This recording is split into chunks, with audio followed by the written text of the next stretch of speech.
بچے پیدا ہو رہے ہیں، نرینہ اولاد پیدا ہو رہی ہے، پیدا ہونے کے کچھ دن کے بعد ہی وصال، پیدائش سے پہلے یتیمی، 6 سال کی عمر میں ماں اور 8 سال 9 سال کی عمر میں دادا،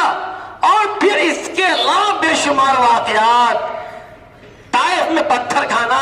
غزوہ احد میں دانت مبارک شہید ہونا، بے شمار تکالیف اور مصیبتوں سے جب آپ صلی اللہ علیہ وسلم کو گزارا گیا تو امت کو یہ آئیڈیل، یہ نمونہ، یہ درس کہ امت پہ جب حالات آئیں گے، جب امت کو مصیبت ملے گی تو انہیں نبی پاک صلی اللہ علیہ وسلم اور ان کے نواسے حضرت حسین سے سبق ملے گا کہ امت پہ چاہے جتنی بڑی پریشانی آ جائے لیکن ان کا درد حسین کے درد سے بڑا نہیں ہے، ان کی مصیبت حسین کی مصیبت سے بڑی نہیں ہے، ان کی پریشانی حسین اور ان کے خاندان سے بڑی پریشانی نہیں ہے۔